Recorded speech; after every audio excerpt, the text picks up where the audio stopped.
Thank you for your patience and welcome. Good evening.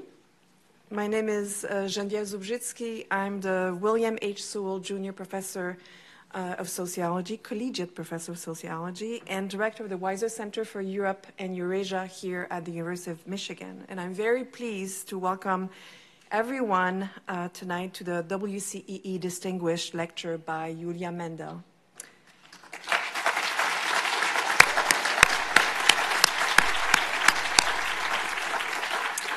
I'd like to extend a warm welcome to members of the Ukrainian Students Association who organized a vigil just an hour ago, which was very well attended. Thank you.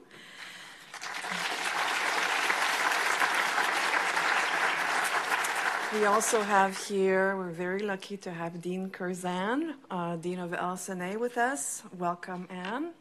And we have a lot of distinguished guests, so you don't need to clap every time. But we also have, well, I won't name them all, but basically we have members of the Ukrainian community from the greater Detroit area, so we're very happy to have you here. From Ann Arbor, and Ambassador Susan Page is with us as well from the Ford School. And so we're very pleased that we have people from all over Ann Arbor, Detroit, and the University of Michigan.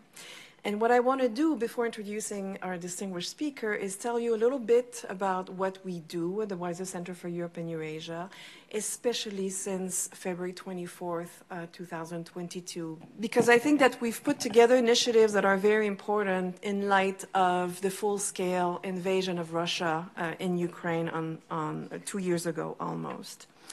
So the Weiser Center for Europe and Eurasia supports faculty and student research on and teaching about the institutions, cultures, and histories of Europe and Eurasia. We have long organized events on Ukraine, but of course the war has been front and center of our activities since 2014. And I'd like to remind people that tomorrow is the 10th anniversary of the Maidan events. February 20th is the event that where most Ukrainians lost their lives during the Revolution of Dignity, and especially since Russia's full-scale invasion 2 years ago. So in the past 2 years, approximately 70,000 members of the Ukrainian armed forces have been killed, with as many as 120,000 more that were wounded. On the Russian side, which we should not neglect, about 300,000 troops were killed or wounded. This is a very significant war in the heart of Europe. According to the UN Human Rights Monitoring Mission in Ukraine, at least 10,000 Ukrainian civilians have been killed since February 24th, 2022. That number includes over 600 children, and over 18,500 more Ukrainian civilians have been injured. You have seen the images of destroyed towns and villages and the mass graves. In addition to these casualties, and I will give a very specific number here, 19,546 Ukrainian children are confirmed by name to have been deported to Russia, many of them adopted by new families.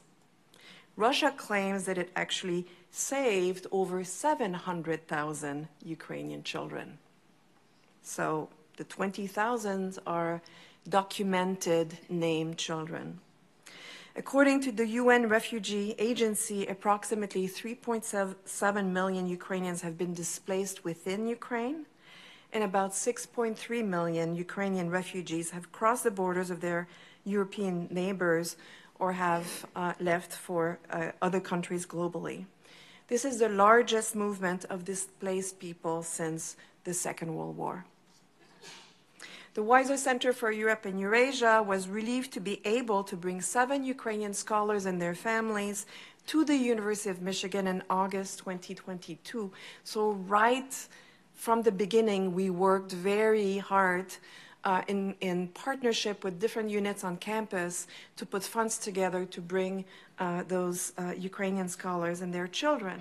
4 of them remain with us this year as they were unable to return to their homes in Kharkiv, Kherson, and Zaporizhia.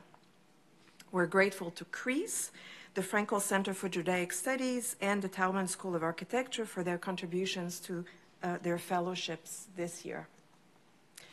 WCEE also partnered with a US and Ukrainian NGO called the Reckoning Project, Ukraine Testifies, which consists of local reporters and first responders throughout Ukraine who collect and vet testimonies from victims and witnesses of war crimes.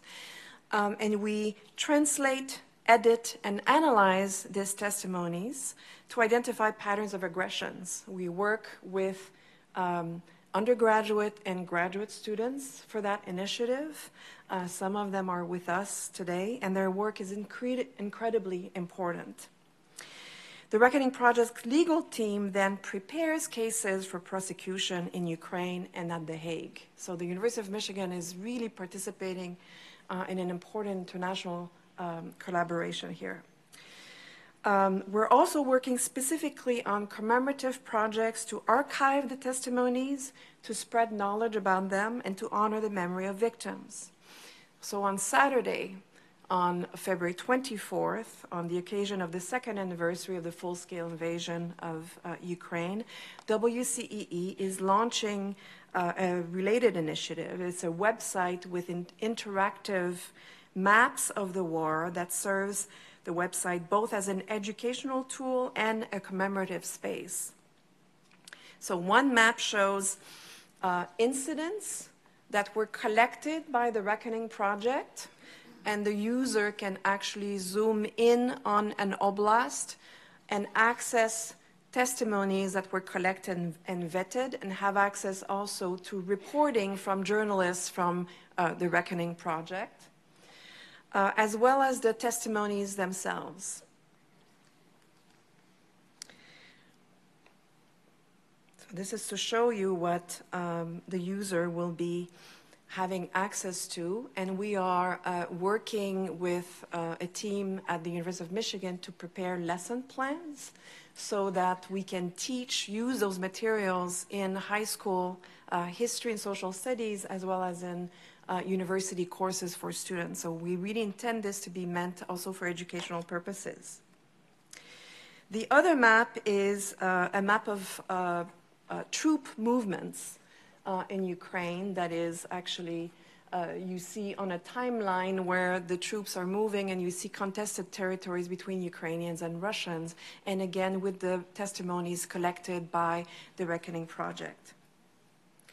So students are key to this initiative. They're learning about Ukraine, they're acquiring important research skills, as well as learning important life lessons. The website, as I mentioned, will go live on Saturday, but we invite you to bookmark it now by clicking on the QR code so that you can access the site later on. And now to tonight's event. So tonight's event, the distinguished lecture, WCEE's distinguished lecture, is part of ongoing Ukrainian programming. In partnership with the Wallace House for Journalists, we screened 20 Days in Mariupol and Live to the Limit at the Michigan Theater these past 2 Mondays. And today we're proud to host Yulia Mendel. Yulia Mendel is the 23-24 Weiser Center's Distinguished Fellow, as well as a Fellow of the Wallace House for Journalists. Her presence in Ann Arbor this whole year would not have been possible without the wisdom and energy of Lynette Clementson, Director of the Wallace House. So thank you, Lynette, for making this possible. Yes, here I think we should clap.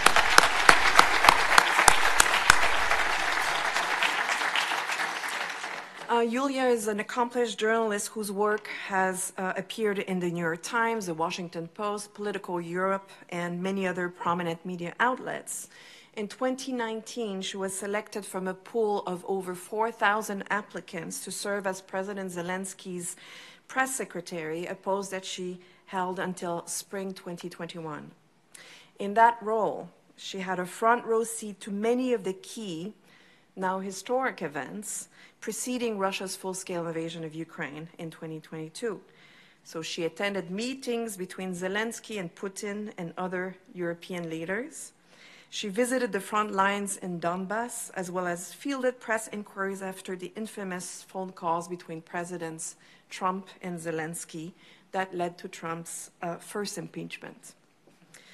Yulia Mendel saw firsthand the efforts to transform Ukraine into a prosperous European democracy.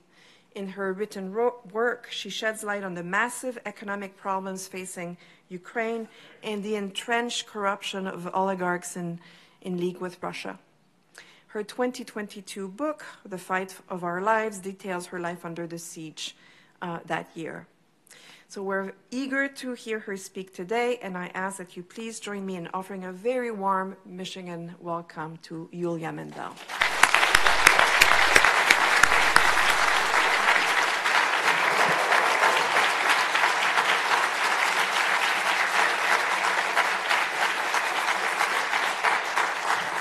Thank you.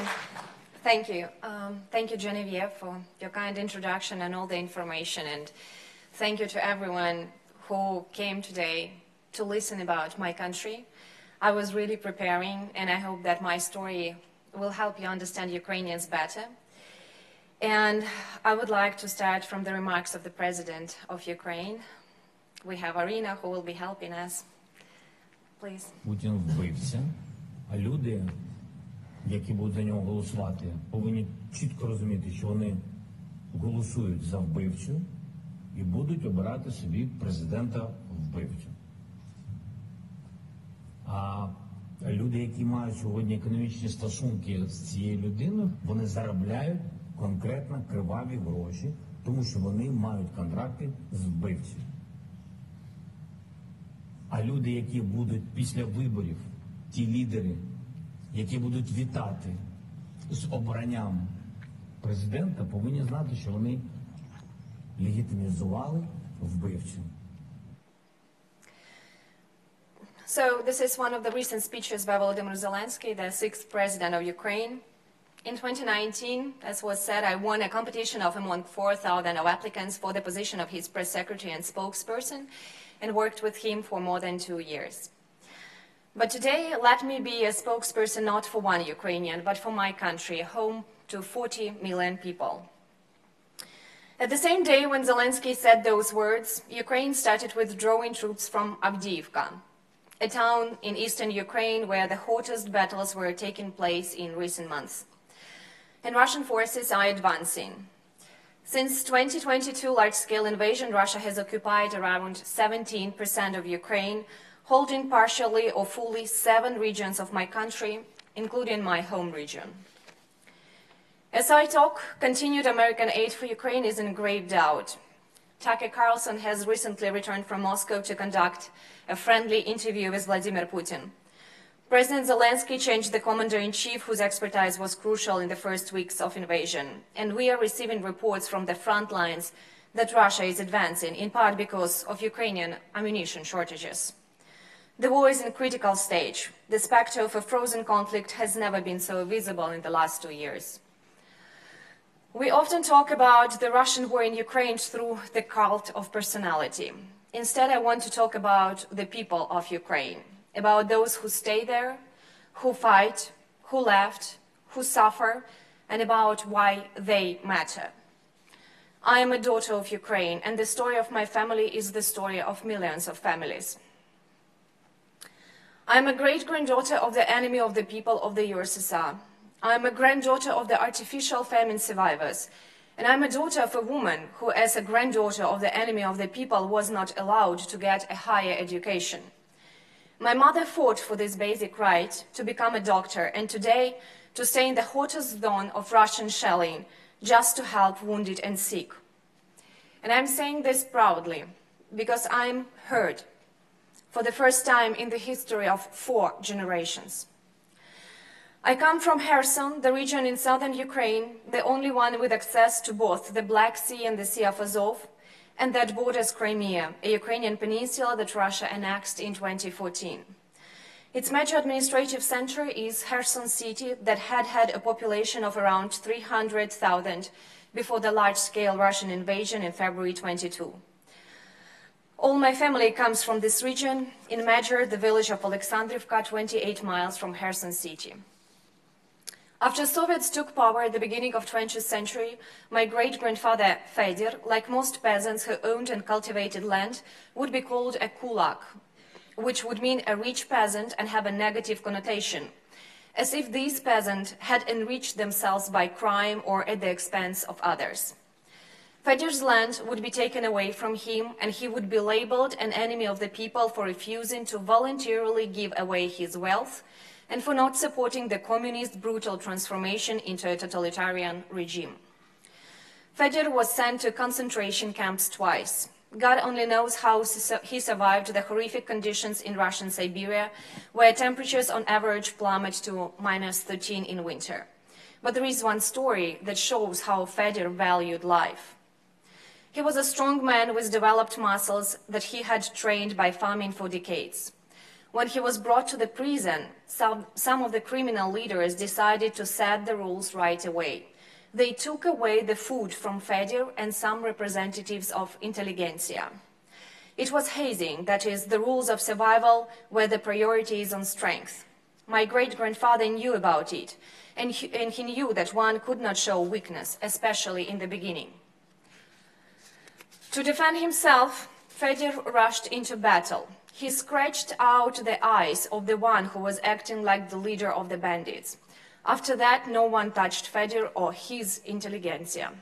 However, the second time, my great-grandfather returned from the camp not so fearless and not optimistic anymore. He contracted a tuberculosis, coughing up blood until the end of his days. It was 1954 and post-war period. He returned to find out that 2 of his children had died, both sons, the eldest from some disease right in the arms of his youngest sister and my grandmother, and communists took away the sheets from under the youngest, Lev, in the cold winter. Soon he got sick and died.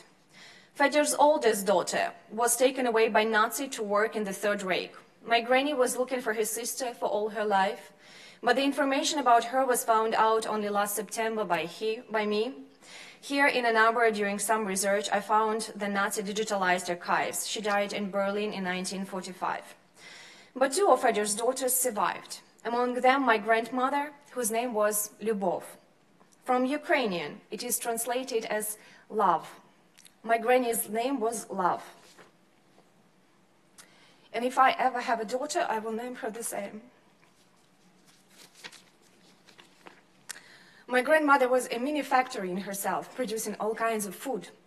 Food had a sacred meaning for her. It was a manifestation of love and a memory of the greatest suffering. Between the First and Second World Wars, artificial famines were organized in Ukraine to suppress the fight for freedom against the totalitarian regime established by Moscow. In the early 1930s, the famine reached its greatest heights. It is known as Holodomor, from Ukrainian holod, that means hunger, and mor, death. My grandmother was a few years old when she saw her neighbors and fellow villagers die without food. Joseph Stalin, the long-term leader of the USSR, prized today in Russia by Vladimir Putin, organized the worst artificial famine in Ukraine, the breadbasket of Europe. From 4 to 7 million people died because of it. The peasants were deprived of everything they had or grew. One of the worst was the 5 years of grain law adopted in 1932. This law introduced terrible punishments if a peasant or farmer hid any property, especially food, from the Soviet authorities. It provided execution on the spot and confiscation of property for theft of collective farm property. And even a few ears of grain that had overwintered under the snow in a field were considered such. In the presence of mitigating circumstances, the punishment was 10 years in camps. Amnesty was prohibited. According to the information published in 1988 by the Soviet propaganda newspaper Pravda, in less than 5 months after adoption of the 5 years of grain law, 54,645 people were convinced under these articles. Over these, 2,110 were sentenced to death. Children who tried to find at least some food were also punished. The law was in effect until 1947. This law meant legalization of the robbery of the people by totalitarian authorities on a national level. It led to absence of food. Literally everything that could have been taken away was taken away. People were dying on the streets and in their homes. Some were eating their dogs and cats. During the terrible years of 1932-33, the Soviet authorities in Ukraine registered 28 cases of cannibalism. Ukrainian literature of the time claims that people driven mad by hunger sometimes ate their own children. Everything served as food then: dry leaves, grass, roots. It is since then that my granny learned to use everything she had to create food, and she was always the best cook in our family. At night, the peasants sent small children to the fields to steal grain. In fact, this can hardly be called stealing, because the peasants themselves grew this grain, and the cruel, inhuman rules of food distribution were aimed at the artificial extermination of the Ukrainian people. Today, the Holodomor of 1932-33 is being recognized as genocide of the Ukrainian people in many countries. But at that time, my grandmother Lyubov did not know that it could be otherwise. Her family asked her to pick ears of grain every night on all fours, hiding in the dark, and bring them home. They would then make flour, which they would mix with anything edible they could find around, and turn into either low-quality bread or throw into almost empty soups. My grandmother told me that when she was young, she had a friend with the same name, Lyubov. Perhaps Ukrainians put hope in the names of their children for the life they would like once to build. One night, when my grandmother and her friend were to be sent back to the fields, rumors spread throughout the village that a Chekist raid was expected. Chekists were Soviet security officers who were supposed to fight counter-revolution and sabotage in the regions. In fact, they suppressed the ordinary population. They were terrible people who were used to the worst work, murder and torture, if someone stood against inhuman USSR regime. They could be compared to Nazi SS. They were feared like demons. That night, my grandmother's parents did not allow her to go out to harvest grain, but her friend's family was completely starving and ignored the rumors. At night, shots were heard from the fields. In the morning, my grandmother learned that her 5-year-old friend had been brought home. She never saw her again. Grandma Lyubov never spoke directly about what happened to her friend. The persecution of people by the Soviet authorities was so strong that even at home people did not discuss risky topics and did not call a spade a spade. But Grandma always cried when she talked about her friend and the famine. That is why she never threw away bread in her life and did not allow anyone else to drop it on the floor. Bread was sacred in our family. My grandmother remembered that it was worth the most precious thing, life. These memories, this story, are not only in my mind. When I turned 30, I got a tattoo, not realizing its meaning at first. I don't think I need to explain it to you. It covers a third of my back. These transgenerational traumas, consciously or not, always determine the identity of the future of the nation. And this is part of my identity too. In 1942, the village of Alexandrivka, where my grandparents were born and lived all their life, was occupied by Nazis. They started taking away young people to work to Germany. Among them, there was my grandpa Anatoly, then a 14-year-old teenager. Apparently, he was taken to Tsul. We remember the name of the city by its sound as my grandpa was pronouncing it. So there is a chance that it was another city with a similar sound. There, Anatoly worked at a factory doing mechanical work that was given to uneducated people, and sometimes he was forced to take on a lot of physical activities. Because of his rebellious character and strong feeling of justice, the Germans often beat Anatoly. Once he was beaten with a gun butt so badly that he could not get up for a long time. But most of all, he was concerned about the poor quality of food. He was constantly hungry, and the bread the Germans fed him resembled the same fodder that his future wife, my grandmother, would later prepare for the cattle. There, in Germany, he became passionate about growing bread, coming to the conclusion that bread is the root of my life. After returning home, my grandfather would become a village harvester driver, something he was very proud of. When I was young, he took me to the harvester several times. I was sure back then that no one could be a more successful person than my grandpa Toля. But back then in Germany, because of hunger and cruel treatment, many children at that plant died. My grandfather loved life so much that he was not ready to give up. There was a railway station nearby. He would often run there, and some German old women would throw him potatoes or raw beets. This food was a lifesaver. At the end of the Second World War, my grandfather returned to his village on foot, sometimes begging for a ride in other people's cars or even village carts. It is hard for me to imagine how he made his way through war-torn Europe, with no map, no knowledge, no food, no decent clothes, and no money. What matters is that he made it, even though no one was waiting for him, because no one could believe that Anatoly would survive 3 years in Germany and return. In Seoul, he learned some German and would try to teach me words. Good Nacht, good night, guten Morgen, good morning, and Hände hoch, hands up. Then my grandmother would start a scandal, saying that a child should not know these words.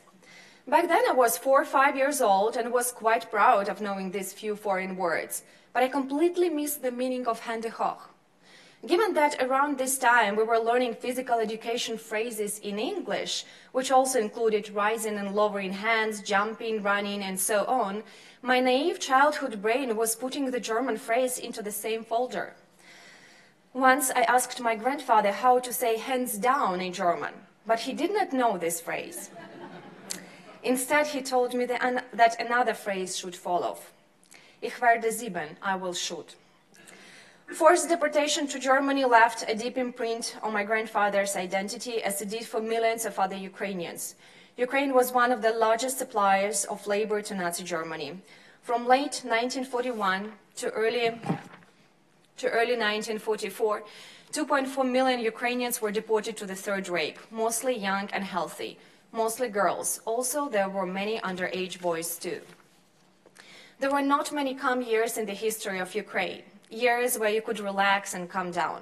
I remember the 1990s was a period when we were struggling to put food on the table, and I was dreaming about jeans as the coolest thing I could imagine. In the mid-90s, inflation in Ukraine reached 10,000%. Recently, I mentioned this figure to an Uber driver in Ann Arbor who was complaining about high inflation in the US, and we had a long laugh.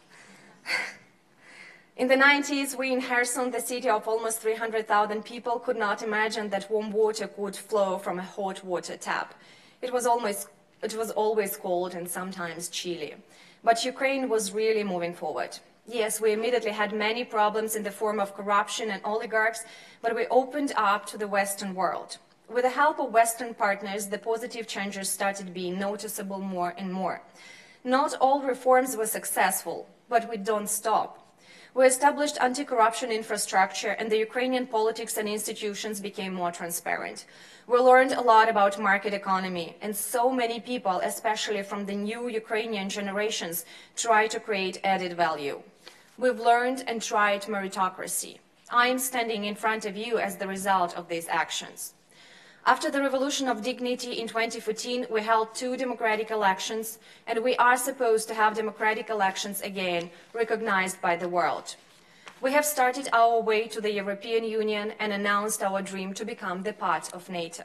In 2022, when no one believed Ukraine could withstand one of the biggest armies in the world, the army of Vladimir Putin's autocratic regime, millions of Ukrainians showed how much we value our country. We are a nation willing to pay a very high price to defend our freedom.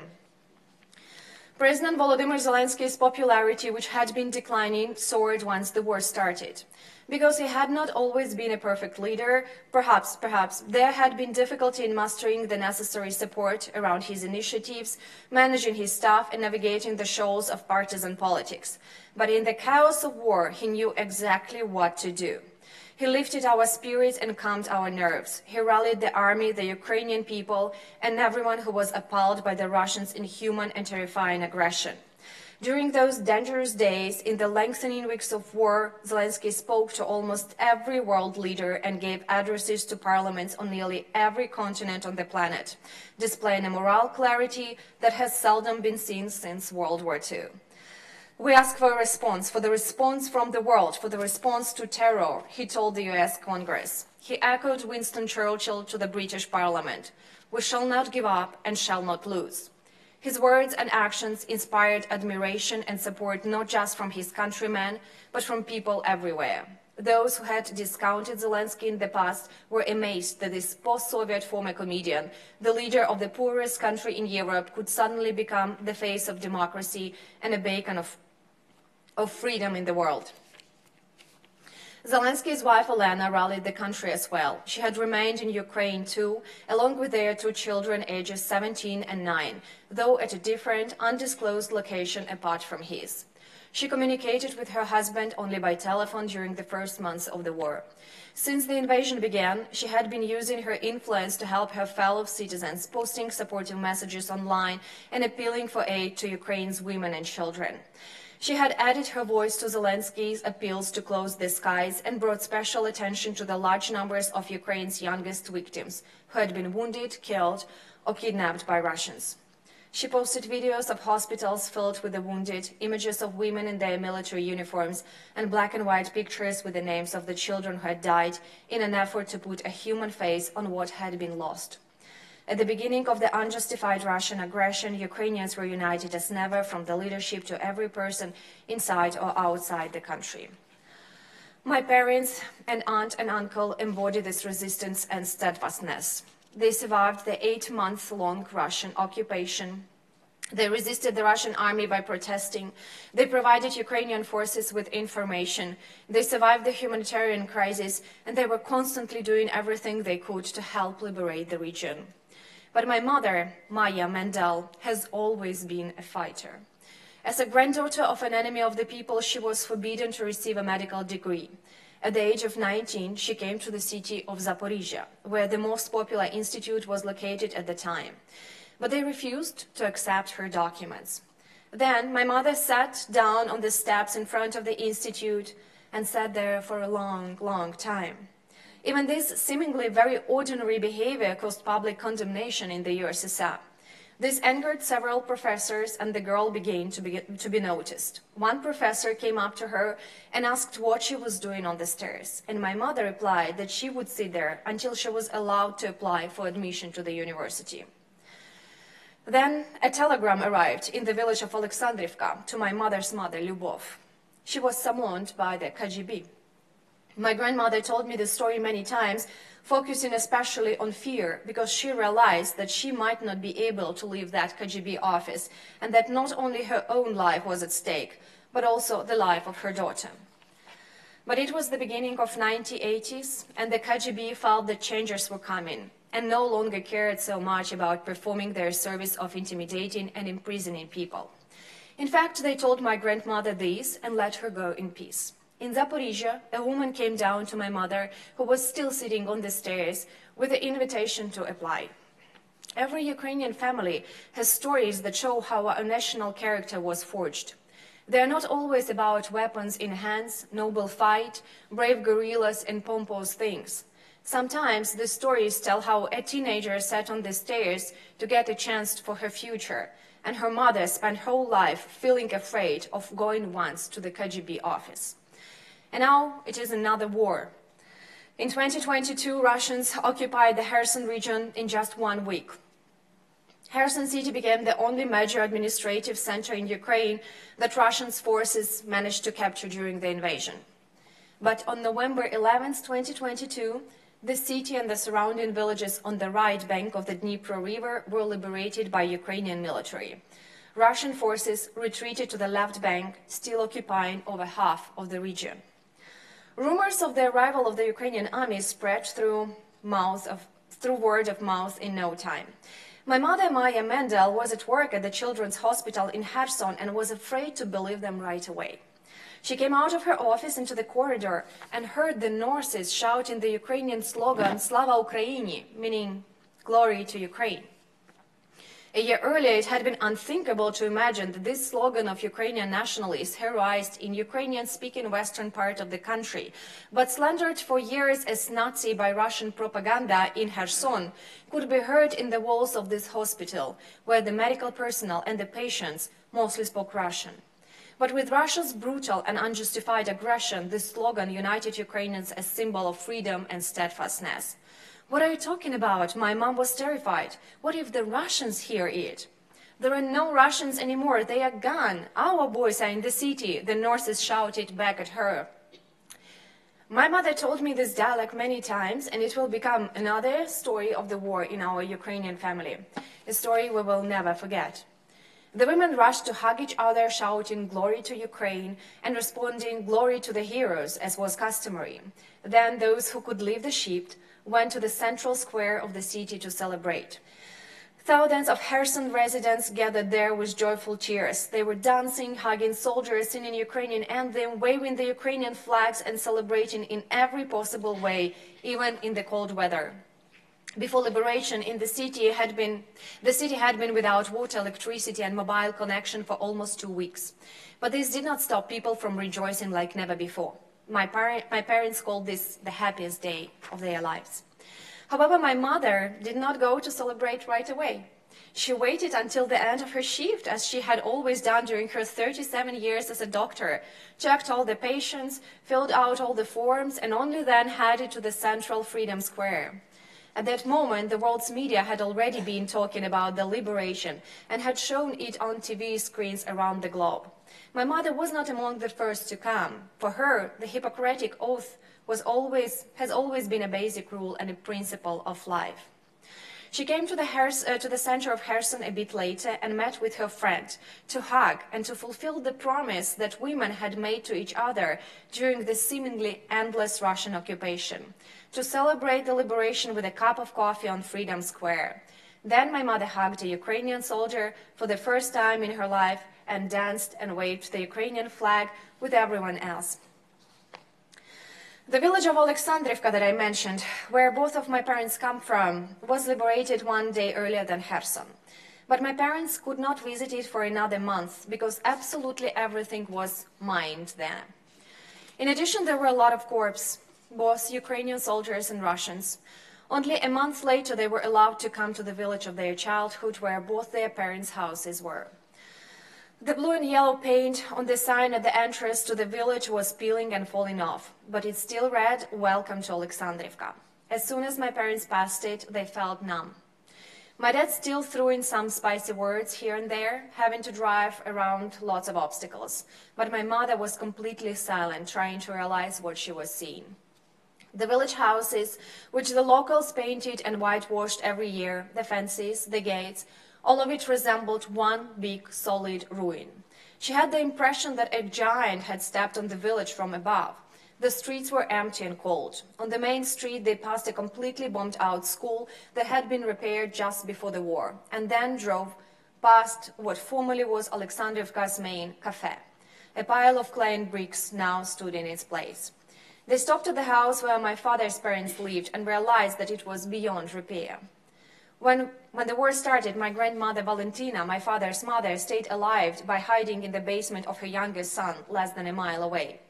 Since Alexandrivka is located very close to the neighboring Mykolaiv region, much closer than to Kherson, my grandmother was lucky. She was taken out by volunteers, so she did not end up in Russian occupation. Although looking at what the war turned Alexandrivka into, if my grandmother had stayed there, she would have faced death rather than occupation. She stayed in Mykolaiv region for some time, but since it was dangerous there, we took her to Kyiv. There in downtown Kyiv, she is still glued to the TV, watching every news about Kherson, praying and asking all the time if anyone has seen her cat Ryzhik, or Redhead. But no sign of Ryzhik. The Russians bombed my grandma's garden house and everything she had built her whole life, and ironically, my grandmother was born and raised in Russia. Grandma Valentina's house was located on a street very close to the estuary on which Alexandrivka is built. The villagers spent their free time there in the summer, enjoying the white sandy beaches. And sometimes, at high tide, swarms of small fish, gobies, would wash up on the shore. Then men from the village would run to the estuary with buckets and nets to catch fresh fish for lunch or dinner. My grandfather Anatoly on my mother's side was always among the first to respond to such situations. Although he had a long way to run, he lived in the highest and farthest street from the estuary. During such high tides, the banks of the estuary were filled with crowds of happy and busy people, and the waters were filled with swarms of gobbies. Now, after the Russian invasion, entrances to the beaches are blocked. First, they were mined by the Russians so that Ukrainian army could not approach from the estuary, and then they were additionally mined by the Ukrainians for the same reasons. The military unit in which my husband fought on the southern front filmed the catastrophic ruins of Alexandrivka with a drone in the spring of 2022. Those who fought there and survived were hiding during the battles in the real village cemetery. Then, having had to retreat, the Ukrainian military observed a herd of abandoned cows moving between Ukrainian and Russian positions in search of food. Thanks to these cows, the Ukrainian military knew where there were no mines. One of the officers even joked about making a so-called Trojan cow. Disguised as domestic animals, they would secretly approach the Russians along with the herd. But soon this plan became impossible. After the next rotation of Russian troops at the position, the newly arrived occupiers shot the herd. Perhaps they viewed the cows as Nazis. My parents did not know this story back then during their first visit to Alexandrivka after the occupation. They just tried to pull themselves together after the initial shock of seeing their home village in such a horrible condition. Then they got into the car and went to the top of the village, to the last street near endless fields where the first home of my mom was situated, and where I also grew up until I was 5. It was difficult to park and get out of the car in the mud. A damaged gate sagged askew, its green paint peeling off. An unexploded Uragan rocket was stuck at an angle in the wall of the front room facing the yard. Uragan is a Soviet-designed multiple-launch rocket system used by both Ukraine and Russia during the war. Grandpa Anatoly always claimed that room as his own and fought with his daughters and granddaughters for the biggest bed. It also housed what was at first black and white TV that was upgraded to a color TV in the early 2000s. My grandparents always watched the news there while I painted. A wooden coal-fired stove served as a kind of fireplace. The radiant heat spread to the bedrooms before the stove cooled down by morning. My mother looked at her house's parents ravaged by the war. She wanted to scream and cry her eyes out, but she never allowed herself to be so weak. She cried quietly, trying not to show her face and not stopping to clean up the garbage. This house, the yard, the garden, the street had always been a place of strength for my mother. Now this place needed her strength to come back to life. My parents were temporarily not allowed to enter the house itself as the Uragan shell was still intact. The demining services would remove it in a couple of months and the house would become completely safe by spring. The same services would quietly tell my mother that the shell was mostly likely not Russian. It was probably fired by Ukrainians from Mykolaiv at Russian positions in Alexandrivka. Russian officers lived in our house throughout the occupation. We are not offended. Our troops did what they had to do, my mother said over the phone when telling me this story. While my parents were sorting through the rubble left by the Russian soldiers in devastated kitchens, they found 2 things that amazed and even shocked them: a Bible and thick knitted socks. My mom called me outraged and confused. Can you imagine? They prayed to God when they came to kill us. The realization of this contradiction did not fit in my parents' worldview. They had always associated God and the church with good and light, and even though as doctors they had seen many deaths in their lives, murder was a sin for them, and they could not imagine how anyone could pray for it or while doing it. As for the socks, they painted a whole story in my mother's imagination. Some mother somewhere far away in Russia knitted these thick socks to keep her son warm while he was killing us, my mother said.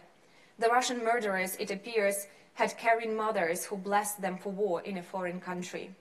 For us, Ukrainians who had never been the first to attack anyone, it was a new thing to stomach.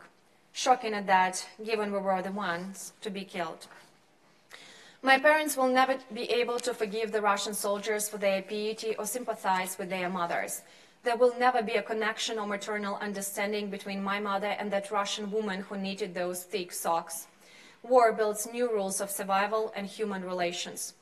My parents kept the Bible as a memorable symbol, but they do not have a drop of indignation because of the Ukrainian Uragan rocket, which fortunately did not explode and destroy the house of my mother's parents and of my childhood. These stories of my family show one truth. For the last 100 years, Russia has done everything it could to exterminate Ukrainian nation, my nation. Do you know what is the worst? This all was silenced. Soviet authorities shut down the whole country of millions of people for dozens of years, sucking out wealth, talents, human capital. During the years of the USSR, the smartest were either killed in case of the rebellion or taken away for the career in Moscow as if they were Russians. Moscow, not other post-Soviet countries, has been representing the region for at least the last century. Only 10 years ago, literally in 2014, after the Revolution of Dignity, where Ukrainians went out against corruption and pro-Russian leader, but in general against Moscow ruling, my country started to be noticed on a large scale. Paying the price of territories, lost Crimea and a part of Donbass, and now, after 2022, parts of Kherson, Kharkiv, Mykolaiv, and Zaporizhia, and most importantly, thousands of lives after Russia invaded the country, we showed the world that we exist. And I am hugely grateful that we are heard and seen. We had a lot of fights of our lives. Perhaps today's war is the most important. It has already established Ukraine as the part of the free world. We dream about making my country, our country, prosperous and successful. Ukrainians never love to be beggars. We want to be equal partners. It is hard when you border with Russia, an autocracy of 140 million people. But do you know what my parents want most after the war? To be able to go to work every day without shelling and treat patients' diseases, not wounds. What is a dream at present is their promise for the future. I will not tell you anything simple to understand. There is nothing black and white in the war. There is political fight and corruption despite of existential threat. There are misunderstandings, lies, and populism, as everywhere in the world. But just as you do not give up your countries, I do not give up mine. We never love sincerely just for something good. True love is love no matter what. And I love Ukraine with all its thousand shades of gray, because I believe in the Ukrainian people. The war has already brought monstrous destruction and taken tens of thousands of lives, men, women, and many, many children. And the toll goes much higher still. What the Russians have done to Mariupol, Sumy, Kharkiv, Berdyansk, Bucha, Kherson, and a long list of other cities and towns has been seared in the world's conscience. Those names continue to multiply along with the rapes, tortures, murders, and forced deportations, not to mention the increasing number of refugees unless the Russians are driven out. Out of all this pain, though, there is one thing I do know. This war, like the fiery breath of an enraged dragon, has burned away artificial and superficial things in my people's lives. Through intense pain and sacrifice, it has brought back our understanding of our own value, made us see the good that we can create from unwavering unity and courage, and from caring for one another. We have seen the immense power that we derive from learning to work together as people and nation. We are facing the greatest test and are determined to show our strengths. If some of us die in this struggle, others will be born with the same honor and the will to defend. We are always at the point of beginning. We Ukrainians will never give up, not to Russia, not to terror or any other evil. The spirit of freedom cannot be conquered by centuries of slavery or by decades of abuse or by murder or by cynicism. I have always believed in Ukraine, and I always will. I would like at the end to show you the video that was created by press service of President Zelensky in 2021. This is the Ukraine we would like to restore after the war. This is Ukraine and its freedom generation. A generation that is beautiful, brave, and tenacious. A generation that is unfrivolous and audacious. A generation who sees the endless beauty in all, in pedestrians, in the subway, and even the graffiti on the walls. A generation that tastes freedom all the time in pepperoni, wasabi, horseradish, and lime. A generation whose hearts move to the beat of jazz, rap, techno, and the trombita. Its wounds are still healing, but toward the future is its view. It knows the taste of victory, unforgettable and true. Young and beautiful is Ukraine today. A land that is free and a powerful place. It roars, hurries, and changes with each fading minute. Some are annoyed, but others are strengthened beyond any limit. An opportunity so unique, it would be a shame to waste it. Today, freedom is truly in the air. Can't you taste it?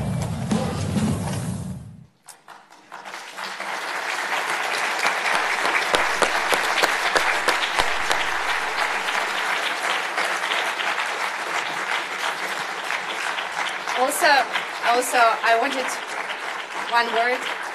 Thank you very much for listening, but I also wanted to thank everyone for coming, and especially I wanted to pay your attention to the first row.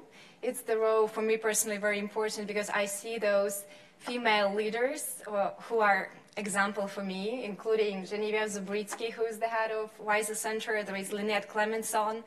You cannot imagine how much great job she is doing by leading Night Wallace House and bringing the pool of the best journalists from around the world here in Ann Arbor every year. And Anne Cruzan, who is the dean, thank you for showing your leadership. We also have got two ambassadors, females here. It's Ambassador Paige and Ambassador Natalia Melnichuk, who was the first NATO ambassador to Ukraine. She also lived in Ann Arbor, and this is a great support for us. Thank you for coming, for listening. Thank you for your attention to my country, and I'm open to Q&As.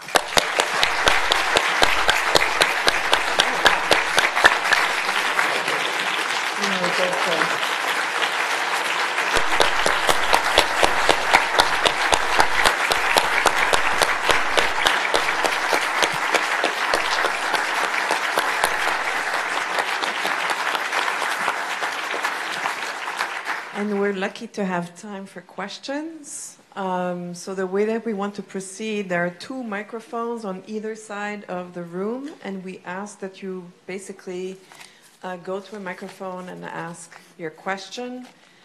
We kindly ask that you give your name, if you're affiliated with the university, if you can tell us what department, and keep your question or comment relatively short. Yeah, I said it all. I told everything. I have a very short and perhaps a personal question. I noticed in the announcement of your talk today, Ms. Mendel, that you were engaged and you had a fiance that entered the war.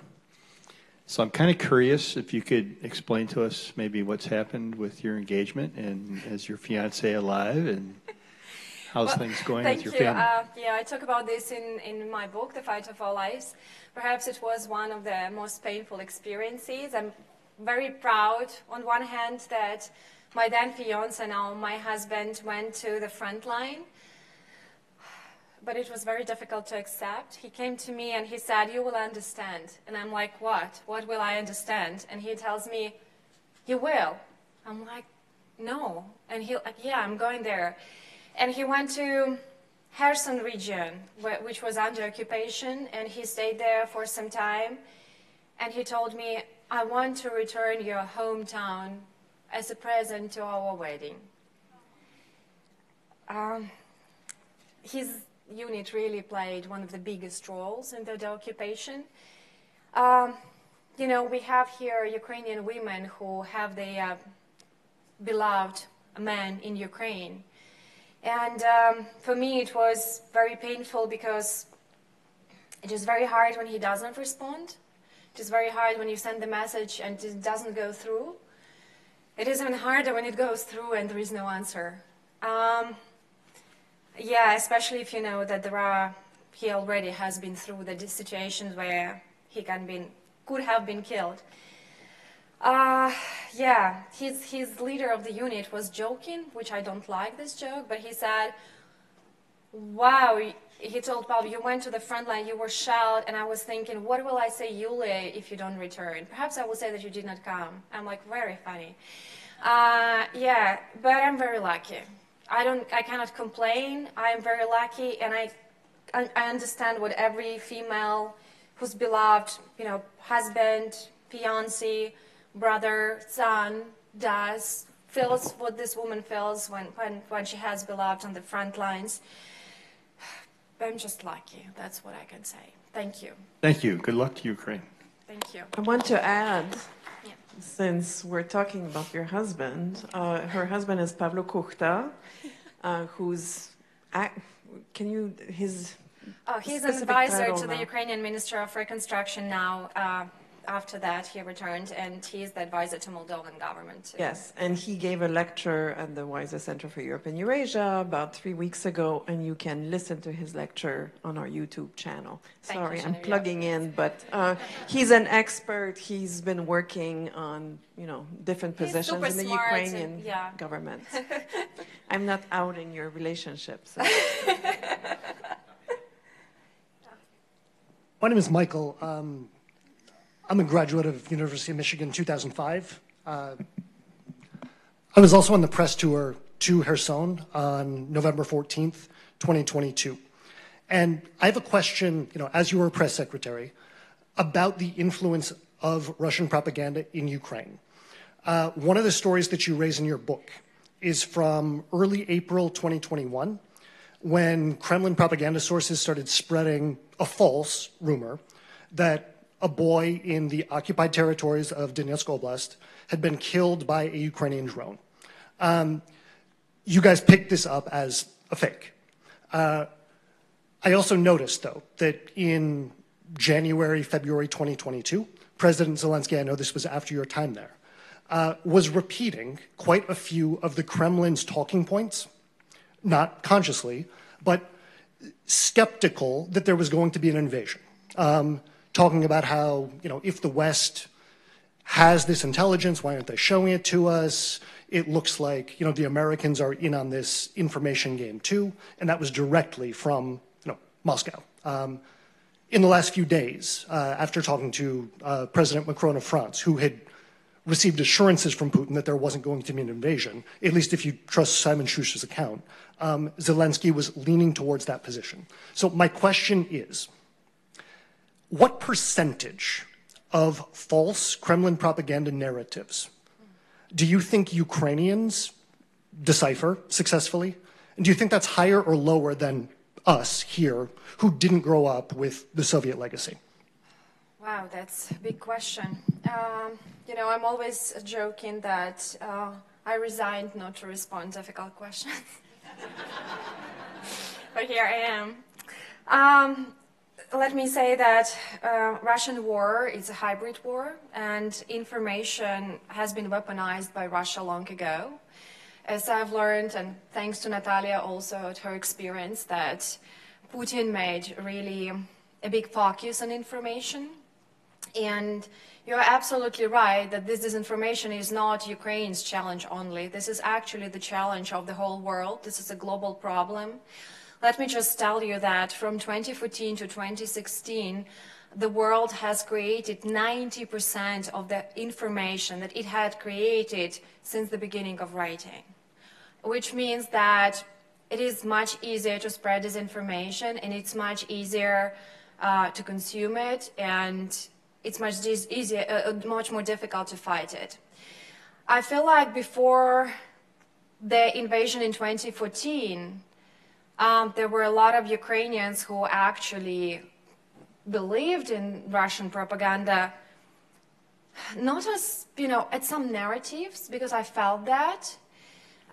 It started actually not from propaganda, it started from populism. Do you remember that sexy image of Putin with, without clothes, how sporty he is? There were also many more things, like he knows 5 languages, he is super smart, etc., etc. This was easy to believe, so when people started using these sources, then they believe in more and more. But I guess that this Russian invasion, it helped us to actually develop the immunity. I cannot say about the percentage of how much disinformation or information is being perceived, right? But at the same time, I do know that my mother sometimes was picking up some narratives. They were negative, they were fearing, they were playing with emotions, they were manipulative. And now she goes to TikTok and she sends me TikTok and says, look, this is Russian propaganda. And we need to understand what they want to tell us to be prepared. Which shows if my mom, who is like 62, understands the danger of propaganda, this means that many people also do, and that's what we need to fight too. When you tell that President Zelensky was repeating Russian propaganda, I'm not sure he was, for the reason that even now it is very difficult to imagine that somebody made such an outrageous thing as actually coming to our country and killing so many people, and still we have not had developed any instruments to stop this. I think he just did not believe to the very extent of this such large-scale invasion. I don't know, but I do definitely know that Ukraine was preparing. I know that they were training in the east, in the south, and in the north, and I know that the escalation was expected. This is what I definitely know. Perhaps the government was more thinking that the escalation would happen on the east. But definitely, we prepared as much as we could. But let me just explain one more story for you. Before the large-scale invasion, there was a group of diplomats together where my friend was participating, and he told me that they went literally almost to every capital in the West asking for weapons. And he said me there were two reactions. One reaction was that people were saying just no, because you wouldn't be able to survive. Another reaction was they were eager to promise anything because they were treating us as if we're almost to die and, we just promise anything. So, I mean, there were a lot of other countries who didn't believe that Putin is so mad. And as I know, in Putin's entourage, there were only 3 people to know about this invasion and the details. So, it's something very difficult to stomach, but the thing is that we need to deal with it, and we need actually to fight, because this is not the war for territories, this is the war of ideologies. If the world gives up Ukraine as the most democratic country in post-Soviet space, then, perhaps this is about giving up on democracy, not on Ukraine. Thank you.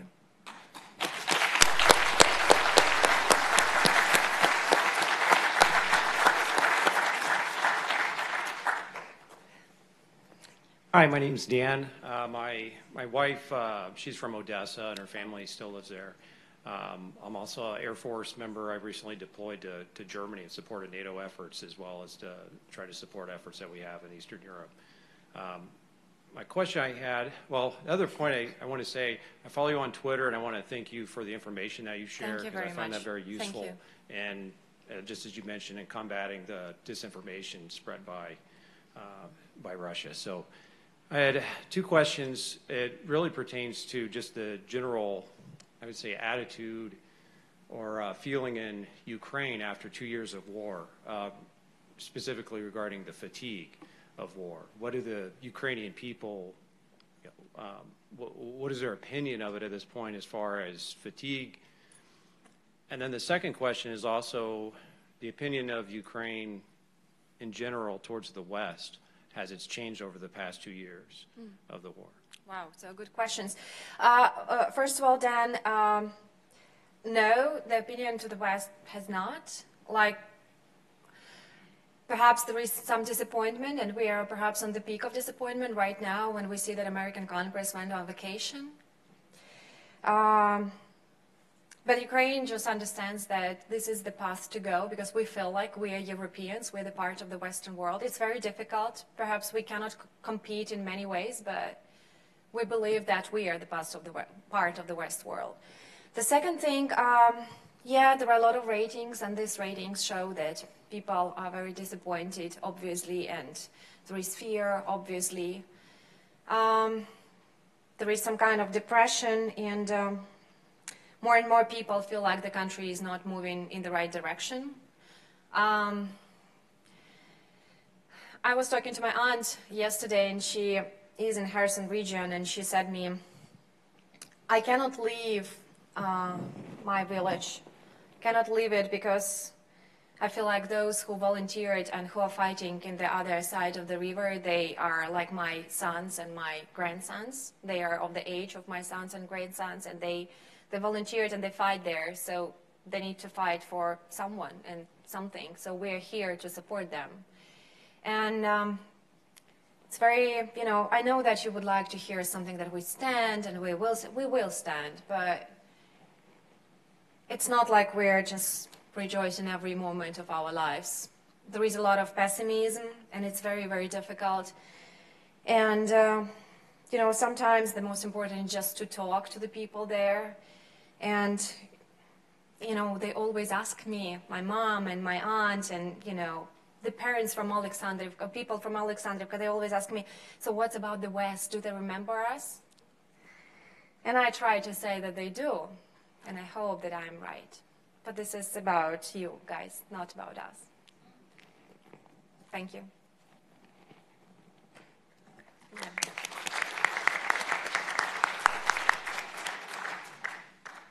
Dobry wieczór. Shiro Diaku.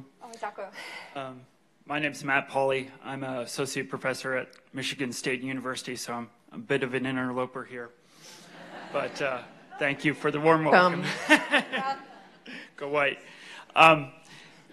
So my question is, you know, as you already mentioned, Tucker Carlson had this horrific interview with Vladimir Putin, and it underscored what, of course, many of us already know, that this war is being fought on the terrain of history as well.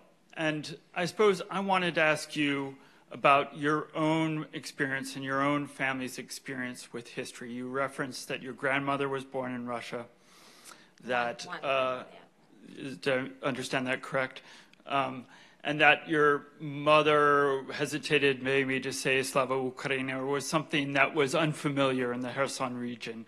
So how is the war fundamentally shaken an understanding of history? How are Ukrainians adjusting to a new understanding of their Soviet past lives?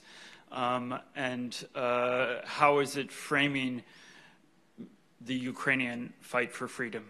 Yes, thank you. So when Kherson was under occupation, my mother was writing me that it more and more resembles the USSR. Like the shelves in the shops were empty, there were lines of people for kilometers, miles, I mean, just to get like butter, you know, some basic things, right? There was like this atmosphere of fear, people were searched, and she said, like, I feel like I'm back to the USSR. And I think that before the large-scale invasion, there was some nostalgia for the USSR in the eastern and southern regions, because Russia was trying to, you know, warm it up and to use it, because disinformation often plays with our biggest fears and manipulates with our emotions. But you know, when people actually saw what Russia is, the face of it, and when Russians came, they also were saying about the Soviet Union. So, like, people saw that, and like, there were these sayings, like, we did not appreciate what we had.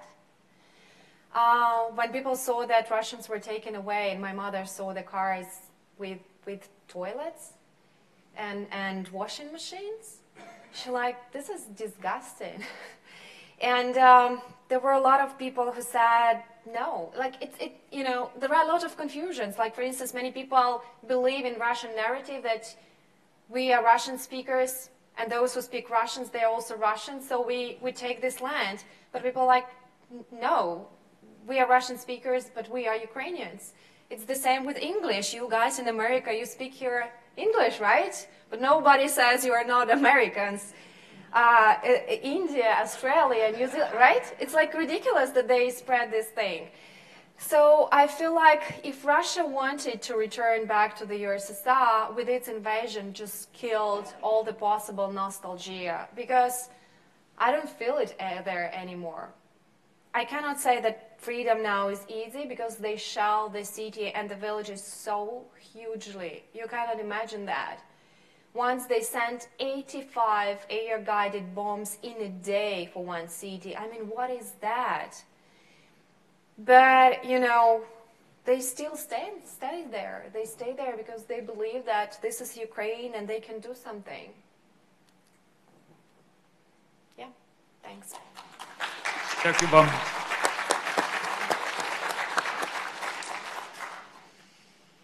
Thank you, Yulia, for your brilliant lecture, and thank you for sharing a lot in this lecture from your personal life.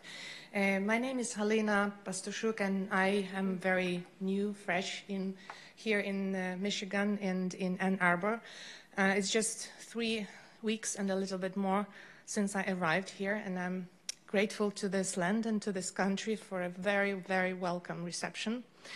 My question is perhaps a very difficult one, a question that I have been postponing myself long ago, and shortly before war, I started being more radical on this than I usually was. So in my environment where I come from, and I come from the western part of Ukraine, from Lviv, from Western Ukraine, that has been known as a country, as a part of country that is very conscientious about Ukrainian identity.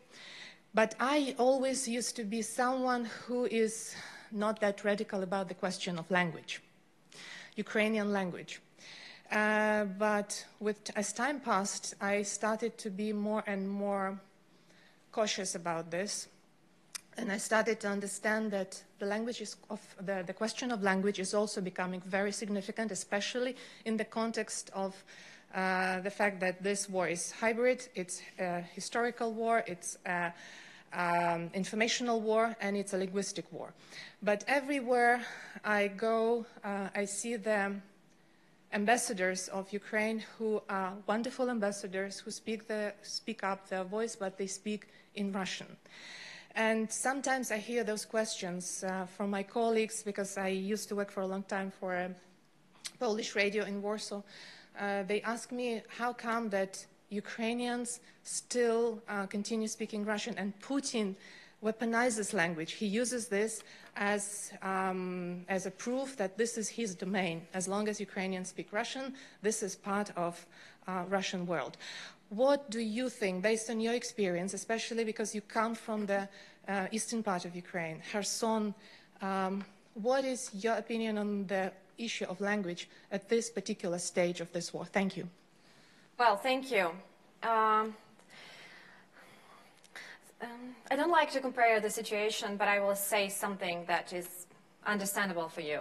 I feel like the question of language in Ukraine is the same as your question of race here. It's the same painful, and it's the same difficult. And it was manipulated for years, and the hatred was put there. I'm a Ukrainian speaker from Russian-speaking region. I had a lot of conflicts in my life because of that, a lot of conflicts, and I had a lot of traumas. I worked a lot on myself, actually, to pass through that. But my parents are Russian speakers. They know Ukrainian, but I'm not going to love them less for that.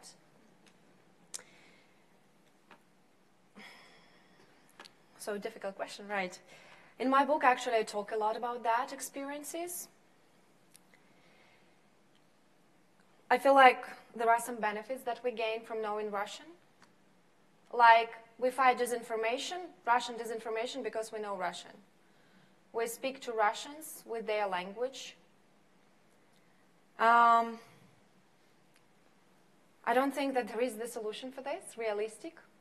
Like, I know that there are people who shout around, let's forget Russian. Like, how do you do that? But I know that more and more people, they speak Ukrainian, and this is also the part of my personal freedom. And I'm proud to be a Ukrainian speaker.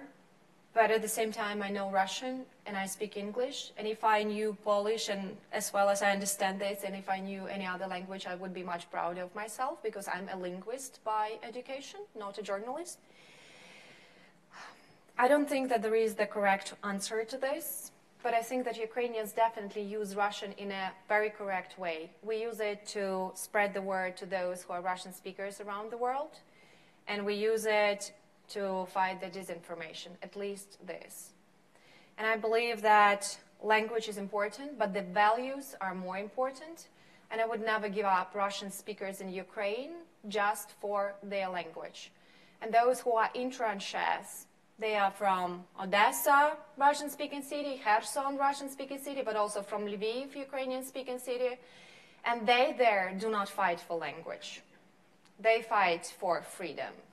If we want to be free, you know, we need to decide what we are. And I believe this is the question for everyone. And I believe the last what I want is that Ukrainians fight for the language. And I'm sorry if you're not satisfied with this answer, but this is it is. No, I am. Thank you. Thank you. Thank you.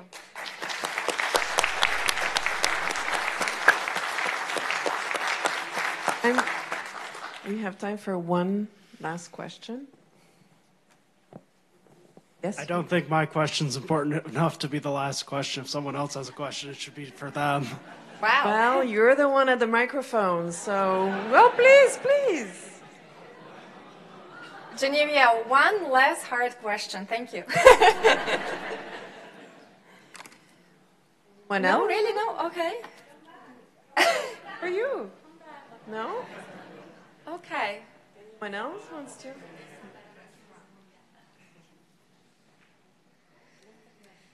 Thank you for your lecture, first of all. It was really interesting and it was really deep, your personal experience. Thank you for sharing, having courage to share. I have a question which surprisingly wasn't asked here yet, about your personal experience with President Zelensky. What do you think of him as a person?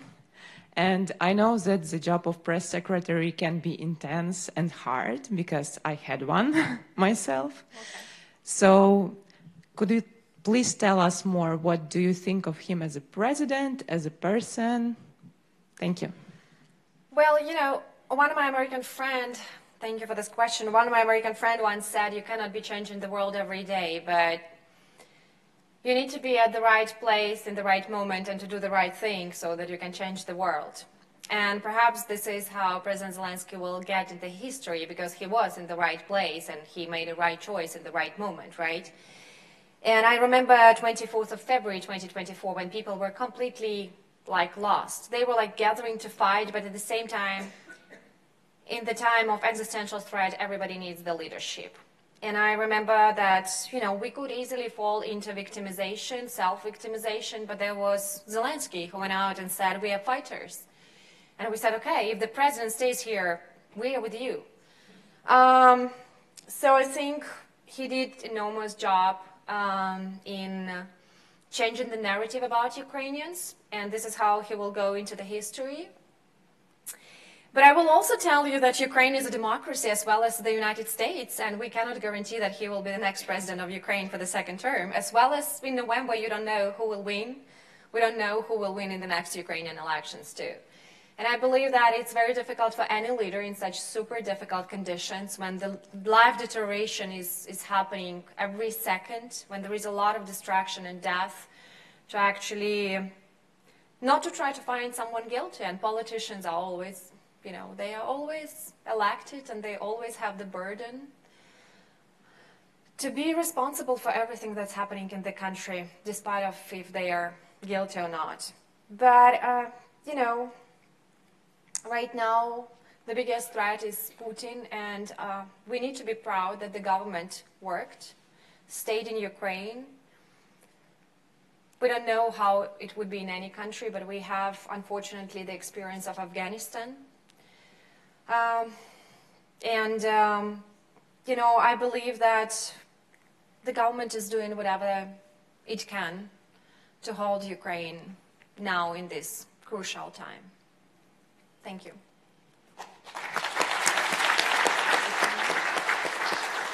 And here is the last one. one very last, very, very brief. Brief question, brief answer. I had, what do you think of a general, what do the Ukrainian people think of a general mobilization of manpower, womanhood for the Ukrainian army? Is that necessary, and what would they think about it? Yeah, so just the context. There is a new draft law in Ukraine. It's bad. President Zelensky said that there are 500,000 more people. We need to get them to the front lines. And then there was the new draft law presented, and it's a bad law, to my opinion. I think that members of parliament are going to introduce amendments there. Right now, it actually violates human rights. For instance, if a person was called to draft and he avoided it, then his financial accounts can be blocked or his car can be taken away. It's bad. Nobody wants to take responsibility for it. It was voted in the first voting, and the amendments are going to be introduced. That's what I know. But it caused a huge wave of fear, and we started reading about more and more people illegally fleeing the country. As a Ukrainian, for me, it's pity to see this situation. I don't think that Ukrainians can be treated as cowards.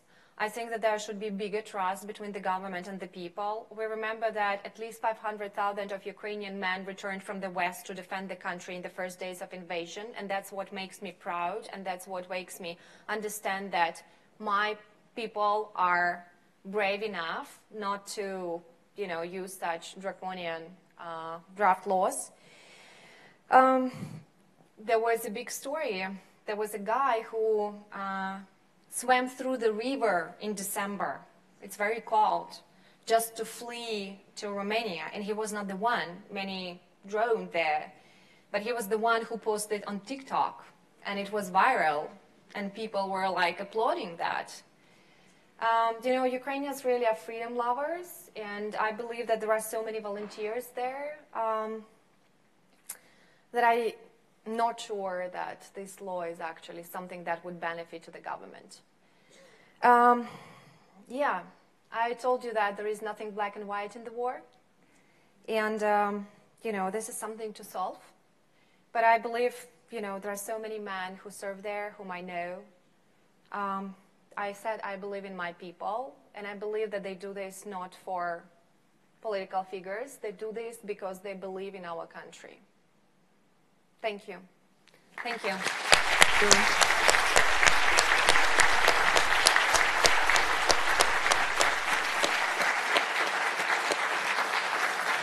Thank you, everyone, for coming tonight, and please... Thank you a lot. Yes, thank you for coming. Thank you for this amazing lecture, and please go to our website. Starting Saturday, you'll be able to access the interactive maps and the testimonies collected by the Reckoning Project. Thank you so much. Thank you a lot for spending time here.